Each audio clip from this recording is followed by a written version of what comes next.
Neste episódio, Diego Sommer entrevista Felipe Slage, especialista em IAs generativas, co-founder e CEO da Clarice AI, a primeira IA de escrita em língua portuguesa. Felipe compartilha sua trajetória na linguística computacional e como a Clarice AI evoluiu de uma simples revisora para uma IA que também escreve e edita.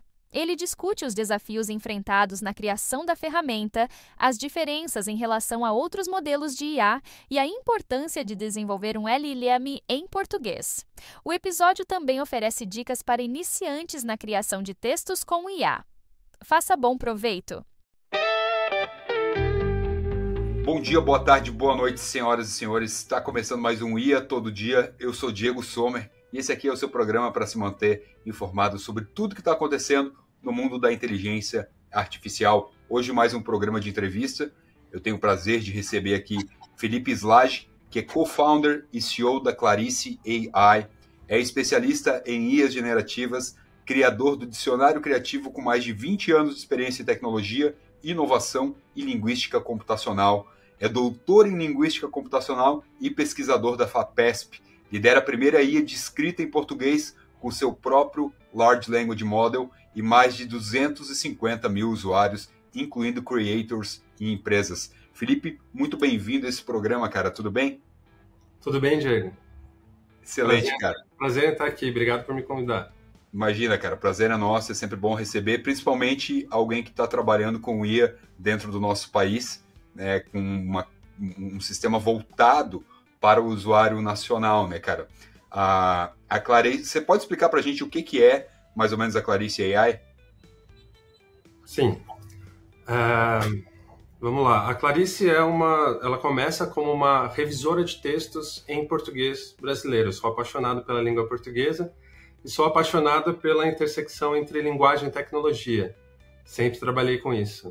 Eu criei antes o dicionário criativo, como você falou na introdução, que chegou a ter 1 milhão de usuários mês, que você coloca lá uma palavra e ele, em vez de dar só o significado, ele traz várias relações. E a mais interessante é tipo um Thesaurus, foi o primeiro Thesaurus online também para o português brasileiro. E aí a Clarice é uma evolução natural dessa minha paixão pela língua portuguesa e por essa intersecção de tecnologia e linguagem, que foi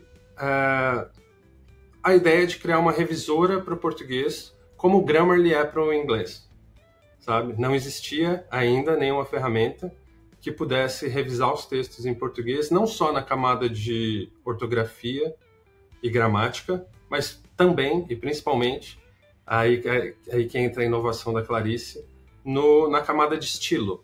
Quando você está usando muitos advérbios, muitos adjetivos, o Stephen King fala, né, que o caminho para o inferno está pavimentado de advérbios. Então eu peguei vários manuais de escrita de grandes escritores, de jornalistas, manuais do Estadão, da Folha, da Globo. Peguei todas essas regras de boa escrita e treinei a Clarice, uma IA proprietária, com recursos da FAPESP, a agência de fomento do Estado de São Paulo. Então é pesquisa e desenvolvimento mesmo para criar essa primeira IA de revisão em português. E depois a gente evoluiu a Clarice também, conectando APIs de outras Large Language Models, como o GPT-4 e o Claude, para a Clarice também escrever. Então hoje a Clarice escreve, edita e revisa em português. Que legal, cara. Eu tive o prazer aí de utilizar a Clarice AI, vocês me deram acesso por uns dias, e eu tenho uma amiga escritora, Carol Pereira, e ela está escrevendo um livro. Eu disse assim, Carol, usa aqui e vê aí, me fala o que você acha. E ela gostou muito, cara, disse que ajudou demais, né, na escrita dela. Claro, foi um trecho ali, não é como se ela fosse escrever o livro todo, porque já estava quase concluído, mas ela gostou bastante e inclusive virou usuária agora. Cara, deixa eu perguntar, Felipe, você entende muito de português, obviamente, não só de linguística computacional, eu imagino. Você tem alguma formação na área também? Cara, na verdade, eu me formei em rádio e televisão, fiz um mestrado em cinema. Eu queria ser cineasta, mas aí um professor meu falou depois, acho que num workshop, o Felipe Barcinski, que é um cineasta brasileiro, Eu estava num workshop dele e ele falou, cara, querer ser cineasta no Brasil é a mesma coisa que querer ser astronauta no Chipre. Tipo, não vai rolar. Eles não têm programa espacial. E de fato, né, a gente tem pouquíssimo, é um mercado muito pequeno, por mais que o cinema nacional tenha algumas ondas, né, de que volta a se reavivar, é um espaço muito pequeno. E aí, assim, eu também sempre gostei de escrita. Eu fui para o cinema justamente porque eu gostava de várias artes, eu gostava de escrever, gostava de desenhar, tem alguns desenhos meus aqui, música, atuação. Eu falei que eu pensava que o cinema reunia tudo isso. Mas desde muito jovem eu sou um leitor, leio todos os dias de manhã e gosto muito de escrever. Desde os 13, 14 anos escrevo poesia, conto, etc. Legal. E aí alguma coisa publicada? Essa paixão para tecnologia. Tanto é que a Clarice é uma homenagem à Clarice Lispector, né? Sim. Você tem alguma coisa publicada ou não? Não. Pô, tá na hora já então, Felipe. Não, eu publiquei com assim, essa bagagem toda. Publiquei em revistas literárias, publiquei aqui livros pequenas, coletâneas e tal, mas um livro meu ainda não publiquei. Eu sou muito exigente. Síndrome do impostor, isso é síndrome do impostor. Claramente com a bagagem que você tem, eu tenho certeza que deve ter muita coisa boa aí. A Clarice, então, ela foi a primeira IA de escrita focada na língua portuguesa, né? E você explicou mais ou menos, mas como é que surgiu a ideia de criar a ferramenta e quais foram os desafios iniciais para consolidar ela no mercado? Tá, vamos lá. Eu estava fazendo o pós-doc em computação criativa. A gente estava criando um primeiro poeta digital também em português, isso em colaboração com um professor de Coimbra. E aí começou a surgir o grão da ideia quando eu estava nesse pós-doc. E quando eu voltei para o Brasil, eu nem conhecia o Grammarly nessa época. Quando eu voltei para o Brasil, eu comecei a trabalhar no Universia, que é o braço educacional de Santander, e lá passou pela minha mão quase 1000 textos que eu tinha que atestar a qualidade desses textos, que eram produzidos pela Rock Content, que contrata freelancers, revisores, aí chega no cliente, que era eu, e eu tinha que atestar essa qualidade para passar para o Banco Santander. E aí eu vi, nesses quase 1000 textos, que vários desvios, né? A gente chama de desvios dentro da Clarice, porque também tem essa camada de estilo, então a gente não chama de erro, se repetiam e que aquilo dava para ser automatizado, né? Com a minha mente de linguista computacional e AI, eu falei, isso aqui dá para ser automatizado. Então, esses excessos de advérbios, excessos de adjetivos, frases muito longas, palavras rastejantes, substantivos rastejantes, que a gente chama, palavras vazias. Em inglês eles chamam de glue words, por exemplo, quando você tem várias palavras gramaticais, poderiam ser muito menos. Tudo isso dava para ser automatizado usando linguística computacional e AI. E aí eu tive a ideia da Clarice e escrevi um projeto na FAPESP, fui aprovado. Dos 50 projetos aprovados, muitos de biotecnologia, umas engenharias bem deep tech, assim, e só eu ali nessa área de humanas, tecnologia. A inteligência artificial em 2019, que foi quando eu fiz esse projeto, ainda não estava nesse boom, né? E aí a gente conseguiu contratar uma equipe de linguistas e desenvolvedores para criar essa primeira IA para o português. Que massa, cara. Qual que é a grande diferença entre a Clarice AI para outros modelos como o ChatGPT, especificamente na adaptação às nuances culturais do português? Então, como a Clarice começa como uma IA de revisão, ela usa a IA clássica, não a IA generativa, nos algoritmos dela. Então a gente tem heurísticas para poder identificar esses desvios no texto e aí sugerir melhorias nesse trecho que está com problema dentro do seu texto, certo? Então a gente fez testes depois que saiu o ChatGPT, o Gemini, e assim, eles vêm melhorando na possibilidade de revisar o texto, mas ainda a Clarice tem uma acurácia melhor do que esses modelos para revisão do texto, não para criação do texto. Então o Gemini, por exemplo, num teste que a gente fez há 8 meses atrás, ele falava para essa frase está com problema, você precisa colocar crase na palavra você. Como assim crase na palavra você? Ele simplesmente alucinou, não existe isso. Mas, qual que é a grande sacada aqui, Diego? Porque a gente tem os algoritmos proprietários de uma IA de revisão, a gente consegue identificar no texto esse problema. E aí agora a gente sugere, usando o ChatGPT ou o GPT-4 no caso, ou o Claude, já um trecho reescrito para aquele problema. Então, por exemplo, excesso de advérbios, reescreva esse trecho sem tantos advérbios, etc. e tal. E aí o nosso usuário vai lá e clica para substituir no texto dele essa nova sugestão. E aí a gente está construindo um dataset que tem o trecho antigo com problema e agora o trecho novo, melhorado, com a validação do nosso usuário porque ele colocou no texto dele. Então não é que ele só deu um joinha, ele realmente colocou no texo dele que ele vai publicar. Então é um reinforcement learning com... Você já aproveita a utilização para treinar e deixar ela melhor ainda. Porque essa é uma fase do treinamento de IA que acho que talvez nem todo mundo saiba, mas o treinamento de um LLM passa por algumas fases. Primeiro você faz um grande treinamento com todos os dados que você tem, aí você faz um fine-tuning com dados específicos que você queira por algum objetivo específico, e aí você tem essa fase de Human Reinforcement Feedback, certo? Um feedback que tem que ser dado por humanos para poder dizer se aquele output está bom ou não. Uhum. O ChatGPT faz isso de duas formas, colocando na interface deles aquele joinha lá, mas que pensa, se você colocar o seu texto para revisar e ele sugere 10 itens, que foi um dos testes que a gente fez, e desses 10 itens, 5 você concorda que estavam melhor e 5, na verdade, ele alucinou, tá pior e tal. Se você der o joinha, em vez de você estar melhorando o modelo, você está degradando o modelo. Uhum. E a outra forma que eles fazem isso é contratando, de fato, uma empresa que chama Scale AI, que contrata indianos, quenianos a $1 a hora, sabe? Aquelas coisas, para ficar dando feedback em cima dos outputs. A gente não, a gente já cria valor para os nossos usuários, tendo uma ferramenta de revisão.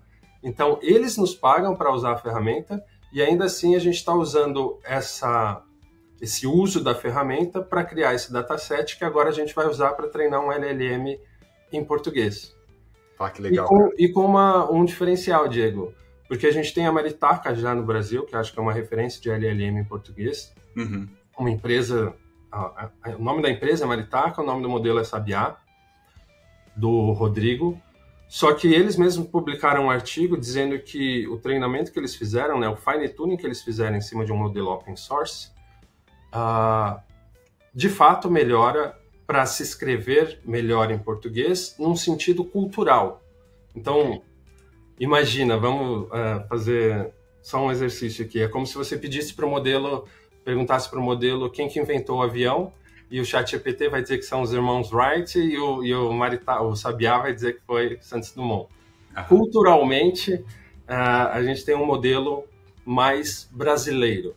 Só que, linguisticamente, na forma como o brasileiro escreve em diferentes regiões, diferentes classes sociais, etc., essa parte linguística, só a Clarice tem esse dataset agora para fazer esse treinamento.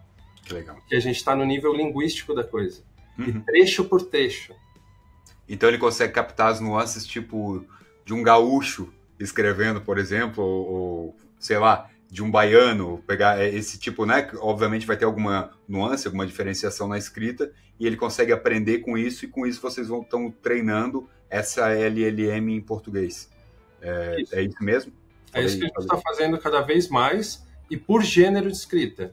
Então, se você estiver escrevendo um e-mail marketing é uma coisa, se você estiver escrevendo um blog post, a gente está em parceria agora no novo projeto FAPESP com a O2 Filmes para melhorar a Clarice para escrever roteiro. Pô, que massa. Que legal. Show de bola, cara. O que motivou essa decisão de criar e desenvolver o LLM, o Large Language Model, né, o LLM próprio em português, e como que a experiência adquirida até agora vai contribuir para esse projeto, Felipe? Bom, a gente entendeu que seria estratégico, antes até do governo brasileiro decidir criar esse programa do PIBIA, que é o Plano Brasileiro para a Inteligência Artificial, que dentro dele está um objetivo, que é criar um LLM em português no Brasil. A gente já tinha esse objetivo como empresa, assim que começaram a surgir os modelos de IA generativa. E ficou claro que o uso que as pessoas estão fazendo massivo das IA generativas, só para você ter uma ideia, Diego, são 6 milhões de brasileiros que usam o ChatGPT todos os meses, especificamente para produzir conteúdo. Não estou nem falando para gerar código, imagem, fazer pesquisa, especificamente para gerar conteúdo. E aí a gente sabe que esse uso massivo teve um boom, só que as empresas e mesmo os usuários estão sentindo que esses textos estão ficando muito com cara de ChatGPT. E é uma cara que não nos representa muitas vezes, né? Então, eu dou sempre esse exemplo clássico. Posts no LinkedIn. O objetivo da Clarice é a gente nunca mais ter que ver esses posts no LinkedIn do tipo, estamos excitados em compartilhar a notícia de que, sabe? Esse é um exemplo clássico, por quê? Porque a gente não fala assim excitados, isso é uma tradução, né, desse literal, inglês, né? Exciting. A gente também não precisa ser tão verborrágico, né? A Clarice vai corrigir essa frase para estamos felizes em compartilhar.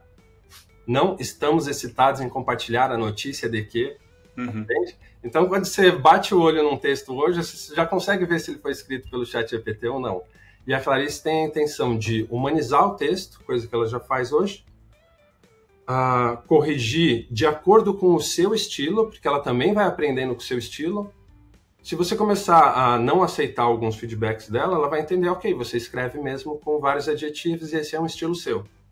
Mas ela continua revisando outros estilos, certo? Então, nossa intenção é que ela sempre seja uma ferramenta de auxílio à escrita para o ser humano, e nunca uma coisa que vai escrever pelo ser humano. Massa, legal. E aí, essa é a importância de também a gente ter isso em português, até para a gente poder também ter todos esses regionalismos e representar a língua portuguesa em todas as suas variantes. Felipe, eu tenho uma curiosidade, cara. Vocês estão treinando esses modelos e eu sempre, né, aqui no programa, a gente lê muita notícia e tal sobre o custo energético necessário para treinar um modelo, os grandes data centers que você precisa, o poder computacional. Como é que vocês fazem isso no nosso país, cara? O nosso país tem estrutura para isso? Tá. Vamos separar em duas coisas aqui. Se a gente for treinar um modelo do zero, como é o objetivo do PIBIA, e esse projeto ainda está sendo desenvolvido, ainda está sendo arquitetado de como a gente vai fazer, mas a Clarice está se posicionando para participar desse PIBIA, porque é uma das poucas startups ou empresas que tem esse know-how, e acho que é a única que tem esse dataset pelo produto, como eu expliquei anteriormente. Só esse produto Clarice pode criar esse tipo de dataset. Então, criar do zero, de fato, a gente vai usar, só que o governo brasileiro destinou 23 bilhões para esse projeto, 1 bilhão especificamente para o LLM em português.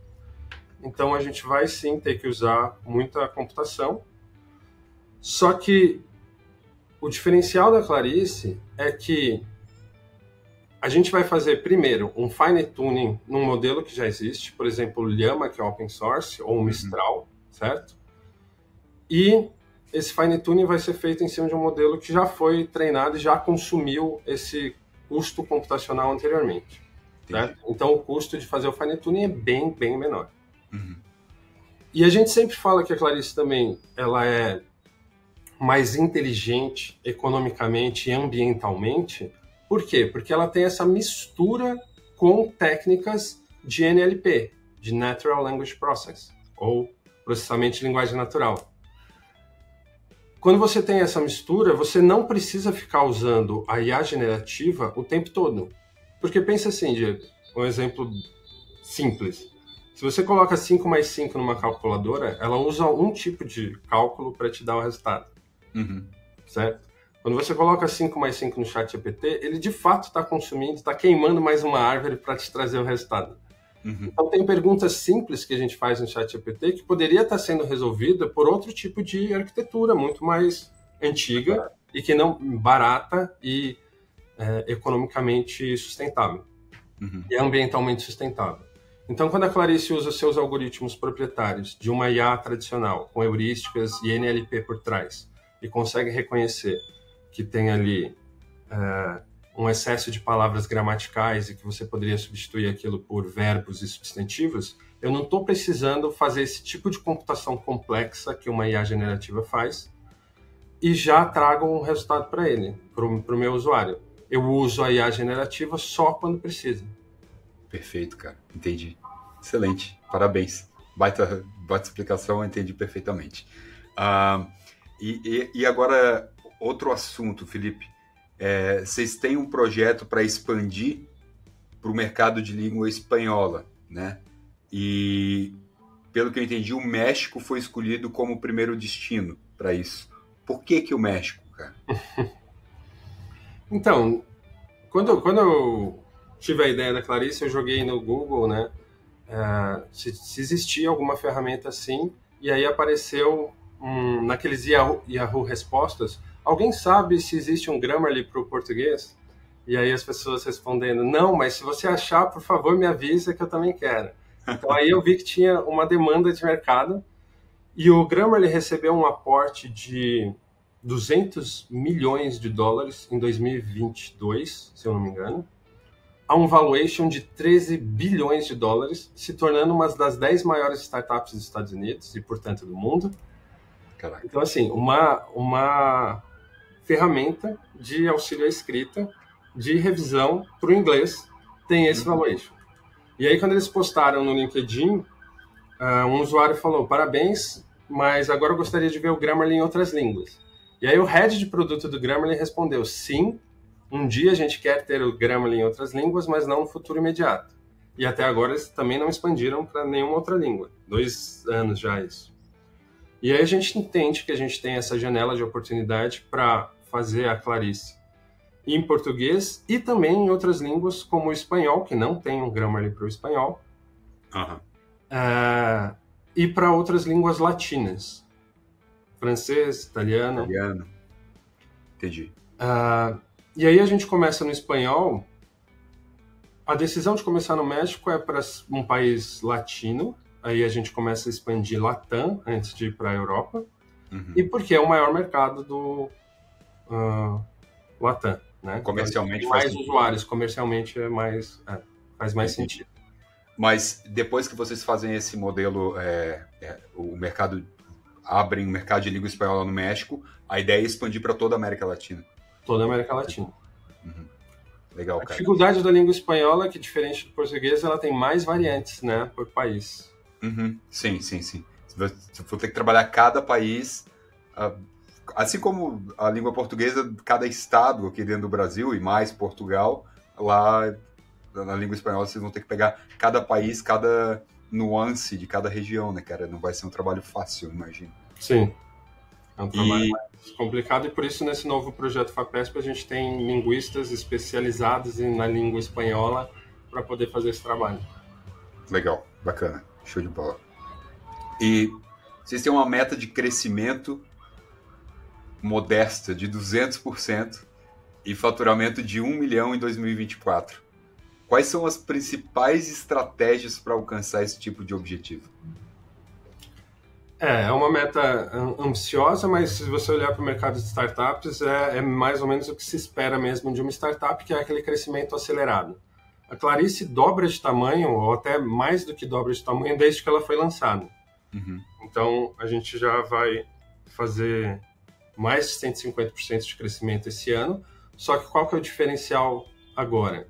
Primeiro que a gente já tem todo o know-how e a experiência, né? A gente vai acumulando experiências. Nos primeiros anos a gente ainda estava desenvolvendo muito a ferramenta e a gente continua desenvolvendo ela, como eu disse agora com o novo projeto FAPESP, mas a gente fez a nossa primeira rodada de investimento e aí a gente tem, então, a partir desse pré-seed, a gente vai ter 3 milhões de reais para poder investir em crescimento e por isso essa meta ambiciosa de fazer 200% de crescimento em 2025.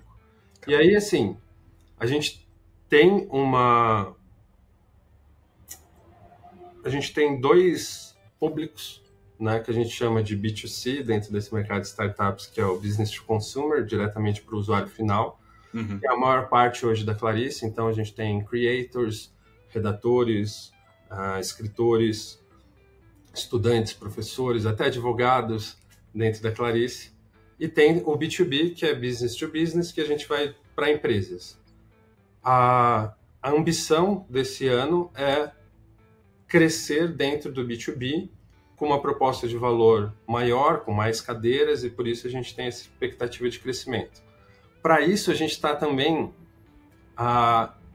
criando uma nova camada de produto dentro da Clarice, que são os agentes de AI, que é essa nova onda também da IA, que é, usando o nosso modelo proprietário de inteligência artificial, criar um time de marketing para as pequenas e médias empresas, direto com os agentes. Então, você vai ter o seu agente redator, o agente revisor, o agente que faz as ads, né, que faz performance, o agente que faz seu PR, né, suas relações públicas, e a gente vai treinando esses agentes com a nossa tecnologia para o português, porque assim, 90% do marketing é a escrita. Nem que seja um vídeo, esse vídeo começa num roteiro. Né? Com certeza, com certeza. Então essa é a proposta de valor para as pequenas e médias empresas em 2025. Massa. Deixa eu só dar um lembrete para os nossos ouvintes aqui, para, por favor, não esquecer de seguir a gente, avaliar com 5 estrelinhas esse programa, é muito importante. Estamos nas redes sociais também, @ia.todo.dia no Instagram. E, claro, se você quiser entrar em contato, mandar uma pergunta, dizer como você está usando a inteligência artificial, manda um e-mail para contato@iatododia.com. Deixa o seu comentário no programa, vota aí se gostou ou não, é muito importante a gente saber isso. E já aproveitando, Felipe, você quer divulgar as redes sociais e o site da Clarice AI? É legal que a gente criou o nome da Clarice AI já como o domínio dela, né? É clarice.ai mesmo. E todo lugar que eu coloco clarice.ai acaba virando um link, o que é bom. A Clarice tem um forte SEO também, é de onde vem bastante tráfego da Clarice. A gente tem 80 mil usuários entrando na landing page todos os meses. E 90% disso é tráfego orgânico. Uhum. A gente tem o olá@clarice.ai é o nosso e-mail para entrar em contato. E no Instagram, não lembro agora de cabeça, acho que é olá@clarice.ai também.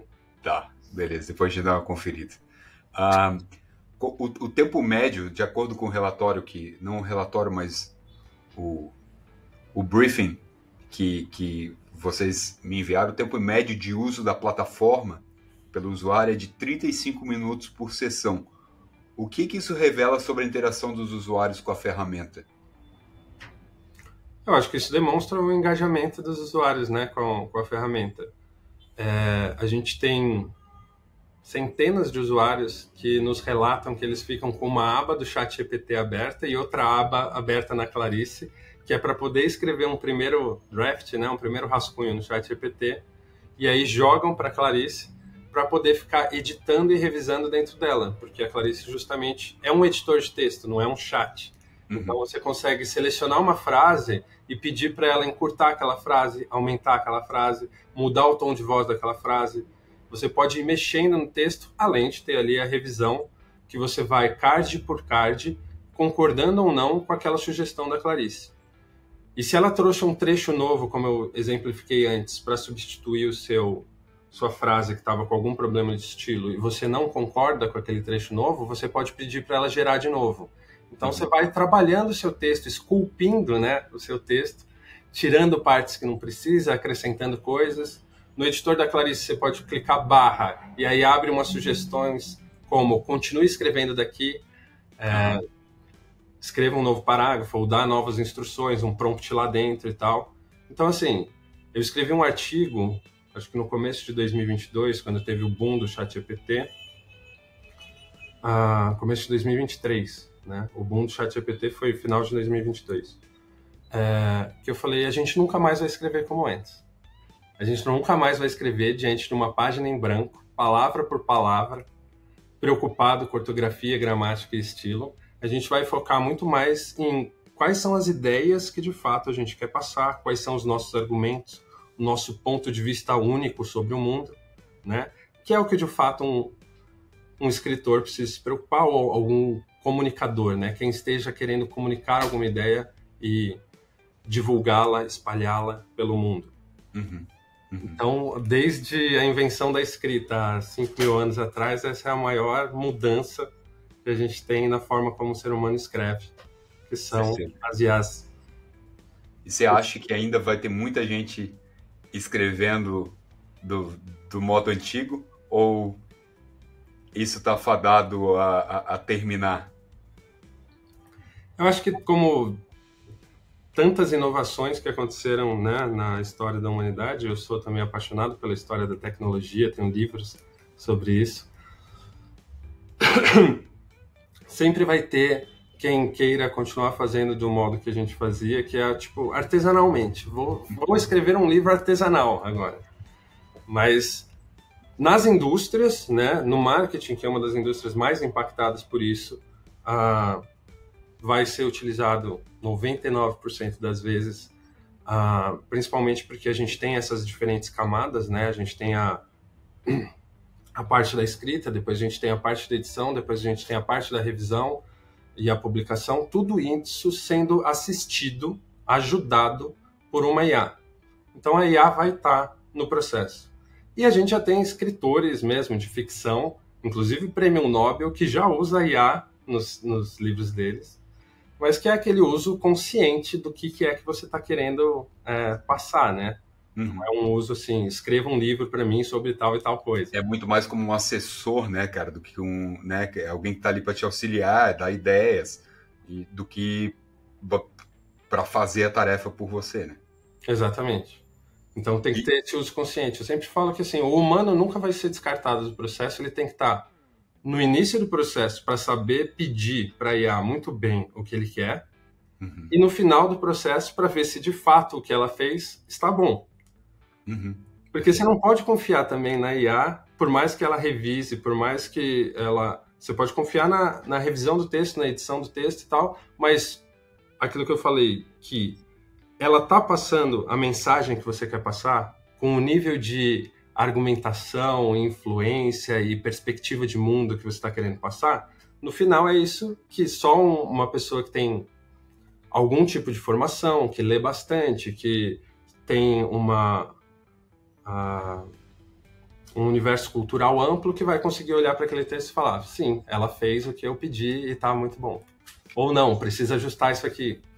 E você acha, Felipe, que no futuro, cara, não digo nem no futuro daqui a 20 anos, mas daqui a 2, 3 anos, né, talvez quando a gente atingir a AGI aí, né, inteligência artificial geral, a gente vai ver obras totalmente produzidas por inteligência artificial, sem ter o human in the loop ali, sem ter o humano interferindo, cara? Você acha que isso eventualmente vai acontecer? Assim, de um ponto de vista tecnológico, eu não vejo impedimento disso acontecer. Assim, eu acho que sempre vai ter uma porcentagem ali que vai precisar de um ajuste, porque ela pode escrever perfeitamente, mas ela está baseada em um tipo de dado que não é justamente o que você está querendo trazer de novo para o mundo, porque se ela se baseou naqueles dados, é difícil que ela traga alguma novidade, você vai ter que colocar algum exemplo novo, alguma perspectiva nova. Mas vamos lá, separando em duas coisas. Um exemplo, o Google apresentou o Gemini, uma das apresentações dele, em que, numa parte da apresentação, eles colocam o Gemini como um assistente que você pede para ele escrever como é que é o nome disso? Uma proposta de vendas. Então, uma empresa precisa fazer uma proposta de vendas e pede para o Gemini escrever baseado nos documentos que eles têm lá.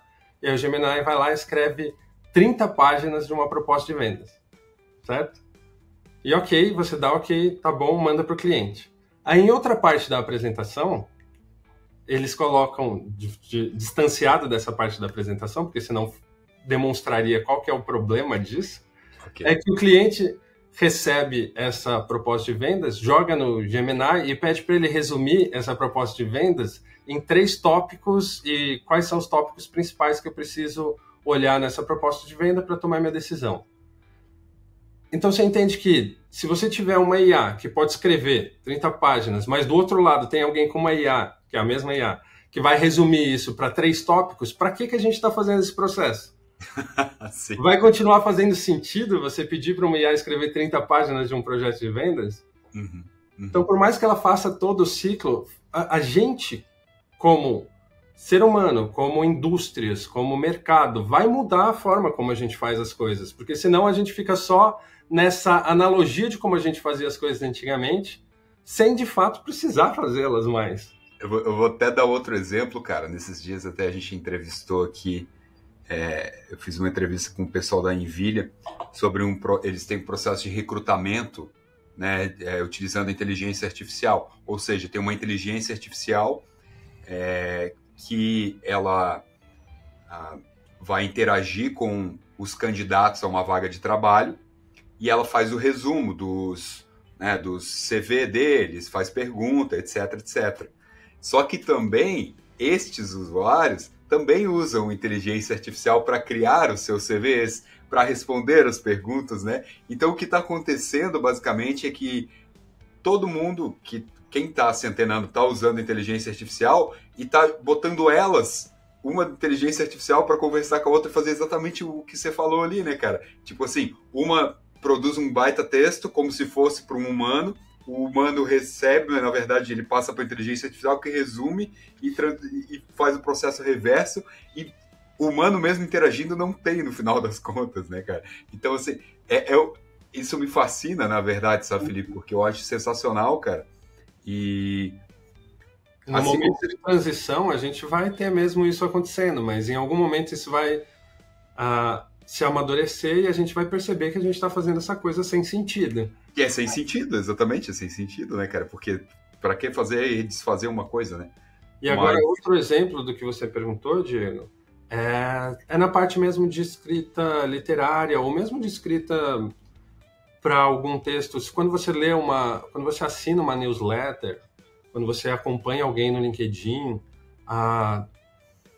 uma boa parte do que você está buscando é, sim, informação, só que essa informação vem moldada, vem com o ponto de vista, vem com a curadoria daquele ser humano que você respeita, certo? Então, as pessoas que assistem ou escutam o seu podcast, elas poderiam ter essa informação em algum outro lugar, né? A informação não é o problema, mas a questão como você, Diego, faz essa curadoria de conteúdo para as pessoas, sim, como que elas gostam de como você faz isso, tem a sua pessoa ali que humano se conecta com humano, né? Já faz muito tempo que a IA vence qualquer ser humano no xadrez. Só que continua existindo campeonato de xadrez de humano com humano. Então, assim, se os robôs começarem a correr, eles já correm muito mais rápido, né, que um ser humano, mas a gente não para de assistir as Olimpíadas por causa disso, né? Então, quem vai ler um livro literário escrito por uma IA? A gente quer. Uma parte do que a gente quer ler é porque a gente conhece o autor um pouco, né? E o autor é interessante. Assim, todos os artistas, na verdade, tinham boa parte do capital da proposta de valor que eles vendem para os seus admiradores, tem a ver também com a personalidade deles, né? Perfeito. O que foi o Ernest Hemingway e aquela história toda da vida dele? O Salvador Dalí, que era como é que se fala? Showman, né? Para se vender também. A arte tem essa mistura entre a obra e o autor. Então, será que as pessoas vão querer ler um livro literário escrito por uma IA? Cara, eu não sei, Felipe. Eu acho que, eventualmente, cara, obviamente é só a minha opinião, tá? Não é baseada em fato nenhum. Eu estaria curioso, cara, para ler, sabe? E eu acho que sempre tem, cara. Nós, seres humanos, somos muito peculiares. Sempre tem um grupo que é diferente. Não, sim. Né? E eu acho que o fator conexão humana que você falou é fundamental, é importantíssimo. E é o principal, né? A gente se conecta com humanos. Então, isso nunca vai deixar de existir, eu concordo. Mas eu também acho que, eventualmente, a gente vai chegar num ponto em que os próprios robôs ou as inteligências artificiais que vão ser criadas, elas vão começar a ter personalidade, seja ela um monte de algoritmo ou não, né? A gente não sabe como é que vai funcionar, mas vai ter alguma forma de personalidade, sabe? E que a gente vai se interessar por aquilo e talvez começar a criar conexão humana com né? A gente vai humanizar os robôs ou as inteligências. Muita gente já faz isso, né? Mas obviamente eu tô só fazendo uma digressão aqui, viajando, mas é porque é um assunto que eu amo, cara, que eu acho sensacional, né? Mas eu concordo plenamente contigo, a conexão humana é fundamental, né, cara? E faz toda a diferença. Eu concordo com você, sim. Eu acho que eu também leria por curiosidade, eu descobriria. Eu acho que isso vai virar um nicho, né? Imagina você está numa livraria, vai ter a estante de IAs ali. E a gente tendo os agentes, que pode ser um agente, pode ser um escritor, esse agente pode ter sua permanência, seu estilo próprio, ele vai também publicar nas redes sociais, ele vai ter sua personalidade, e você vai acompanhar aquilo como se fosse um humano, só que com essa característica de... Eu penso o seguinte, cara, você vai treinar uma IA em um autor já falecido. Sei lá, vamos pegar o autor do Sherlock Holmes. Treina ela com todos os livros do Sherlock Holmes. Aí ela vai entender aquilo. Agora, escreva um novo livro de Sherlock Holmes. Eu não tenho dúvida, cara, que sairia um puta de um livro legal, com o mesmo estilo literário, com um mistério, com alguma, sabe? Então, assim, ou pega a Alexander Dumas e vamos escrever um livro no estilo Alexander Dumas. Vamos treinar com todos os livros aqui, Conde de Monte Cristo, Os Três Mosquiteiros, bota tudo ali pra ele, e vamos treinar aqui uma nova obra de Alexander Dumas, que já morreu 300 anos atrás, mas pronto, tá aqui um novo livro no mesmo estilo. Essas possibilidades são interessantes, são legais, né, cara? Porque disso. Eu tenho esse projeto de fazer isso um dia. Treinar, e aí você treinar com diferentes autores. Por exemplo, quando você pergunta para um autor numa flip quem que influenciou ele cita nomes e tal. Assim, nós humanos também somos muito influenciados pelo que a gente lê, e cria-se um estilo novo a partir daqueles estilos misturados. Essa mistura, né? Então, imagina misturar Hemingway pelas frases curtas, pelo, sei lá, direto, linguagem simples, mas misturar isso com Machado de Assis, que é de outra época, de outro país, por causa disso, daquilo, e aí você vai criando um agente escritor novo. Com certeza. Agora, deixa eu fazer uma pergunta pessoal para ti, Felipe. Qual que são os seus 3 autores e livros... Não, 3 é demais, vai. Me diz um livro favorito e um autor favorito, não precisa necessariamente ser o mesmo. Eu tenho problema com isso, Diego, de ter coisas favoritas. Eu não consigo ter coisas favoritas. Tá, o melhor de... Assim, ó, então não precisa ser o favorito, mas então, 3 autores que você indicaria? 3 autores que eu indicaria? Sem ordem de preferência. Só 3, assim, ó, esses 3 aqui eu indicaria facilmente, ou 3 livros que você indicaria porque você gosta muito, porque tocou sua vida em algum momento. Tá. Eu não tenho isso bem consolidado na minha cabeça, mas vou citar primeiro, claro, Clarice Lispector. Ok, faz sentido. Ernest Hemingway. Eu gosto muito também, mudou minha vida, Machado de Assis. Eu leio Chico Buarque também, na sua prosa, não só a sua poesia e música. E livros, assim, tem um livro aqui que mudou a minha vida, tem alguns livros, mas aí não literários, né? Ok. Que eu acho que vale a pena indicar, que é esse Rápido e Devagar, de Daniel Kahneman, que inclusive ele faleceu esse ano, é um gênio da humanidade, Daniel Kahneman. Deixa eu fazer um adeno, Felipe, porque eu fiz um episódio só sobre esse livro, fazendo uma analogia dele com o ChatGPT, com os modelos dentro do ChatGPT, com o Omni-One e o ChatGPT for All, tá? Legal. Eu amo esse livro aí, cara, eu acho sensacional, né? E aí tem um episódio aqui que se chama, tem o mesmo título do livro, Rápido e Devagar, só que daí 2 formas de usar o ChatGPT. Quero recomendar esse episódio que eu fiz com muito carinho quando eu estava num trem de madrugada viajando pela Europa e me deu eu tive essa epifania, cara, que eu tinha acabado de ler pela 2ª vez esse livro aí e acabei escrevendo e tipo assim, isso não foi combinado, né? Só para deixar bem claro. Foi uma grande coincidência, mas esse livro aí eu adoro, cara. É sensacional. Sim, eu adorei o insight. É um grande insight fazer a analogia do tradicional com o WoW agora, que tem aquelas camadas de Exato. Chain of Essa foi a Thought. ideia. Essa foi a ideia. Muito boa ideia.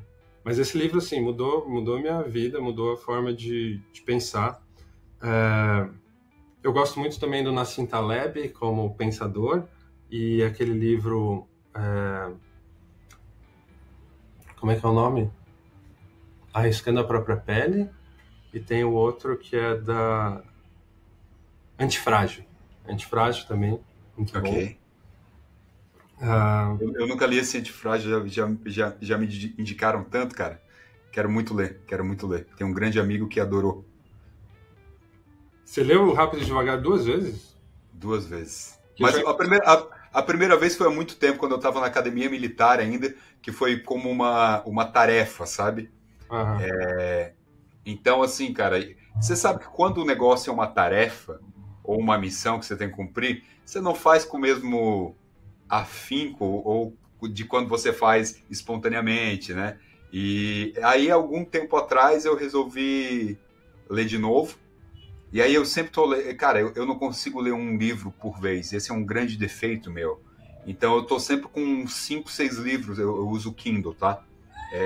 Eu gosto de livro físico, eu tenho minha biblioteca, mas eu uso mesmo o Kindle porque eu viajo muito, então isso aqui salva a minha vida. Então tem muito livro aqui.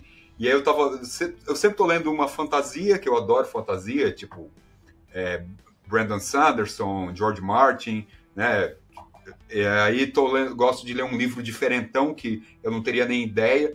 Tipo, eu tava lendo Murakami, que é aquele 1984, sei lá, cara. Esqueci o nome do livro, mas é um clássico japonês lá, que é um livro louco. E assim, nesses 5 livros que eu tava lendo, tinha esse aí que eu tava deixando de lado, até porque eu tava muito...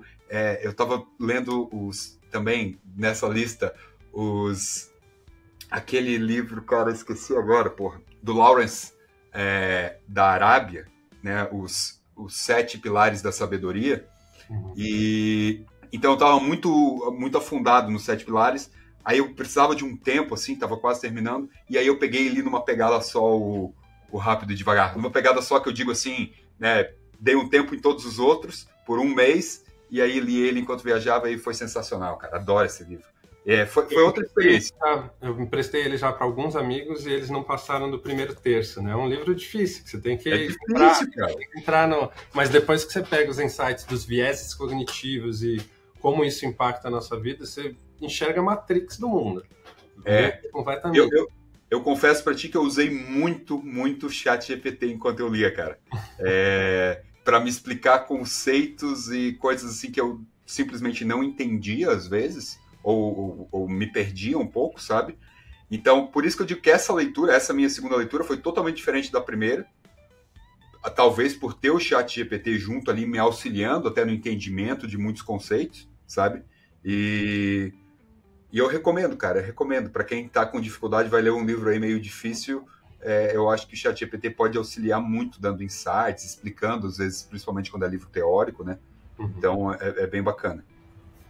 Legal. Mas foi muita digressão aqui, cara. Eu vou fazer uma última pergunta para ti, tá, Felipe? Para a gente encerrar, cara. Que para quem está começando a usar a IA na criação de texto, que dica você daria para tirar o melhor proveito da ferramenta, tirar o melhor proveito da Clarice AI? Eu acho que as pessoas devem se educar experimentando várias ferramentas. A Clarice hoje, né, no estado que ela está hoje, eu acredito que ela ajuda principalmente na parte de edição e revisão de texto, mas você também pode escrever dentro dela. Mas o ano que vem a gente vai ter o nosso LLM próprio para o português, e eu acredito que escrever, editar e revisar dentro da Clarice vai ser, para quem escreve em português, a melhor ferramenta. Esse é o nosso objetivo, certo? Até porque a gente também usa, por exemplo, o Claude, eu acho, e nos nossos testes, escreve melhor do que o ChatGPT para coisas que são mais mais literárias, vamos dizer assim, né? Que tem uma fluidez melhor na linguagem. E eu acho que com a evolução dessas ferramentas, você ir usando ela no dia a dia, você também vai entendendo melhor como ela funciona para você. Porque nas nossas pesquisas, eu entrevistei mais de 100 escritores antes de começar uma linha de código da Clarice. Entrevistei jornalistas, entrevistei redatores, entrevistei roteiristas, escritores de ficção, para entender como que é o fluxo de trabalho deles, né? E cada um tem o seu, tem a sua rotina, tem o seu estilo, tem a forma como usar. E eu acho que a gente quer que a Clarice se adapte ao estilo de cada autor, de cada escritor, de forma única, por isso que ela se adapta mesmo, o algoritmo dela se adapta ao seu estilo de escrita, né? E a usabilidade dela também cada vez mais vai se adaptar ao seu estilo. Então, assim, eu acho que a gente precisa eliminar preconceitos, de fato começar a usar as ferramentas, porque ela é uma assistente e ela não está substituindo o seu trabalho. Então, na Clarice, saiu agora na Tech Tudo um passo a passo de como usar a Clarice. A gente também cada vez mais vai criar vídeos e tutoriais de como usar a Clarice, mas ela é bastante intuitiva. Super intuitiva, super intuitiva. Eu usei a ferramenta, é super fácil de usar, agradável, bons resultados, adorei, sensacional, sensacional. Então, acho que é isso. Acho que você, começando a usar ela no seu dia a dia, dando essa chance para ela, você vai vendo que cada vez mais você vai querer usar ela no futuro. Perfeito. E isso acelera muito o seu trabalho. As pessoas falam que aumenta em 10 vezes mesmo a produtividade delas, né, na escrita, na edição e revisão de texto. Sem dúvida, cara. Felipe, cara, muito obrigado pela tua participação aqui. Parabéns pelo trabalho de vocês. Eu fico muito feliz em ver o nosso país avançando de alguma maneira em modelos próprios, né, trabalhando a língua portuguesa. Isso é sensacional, cara.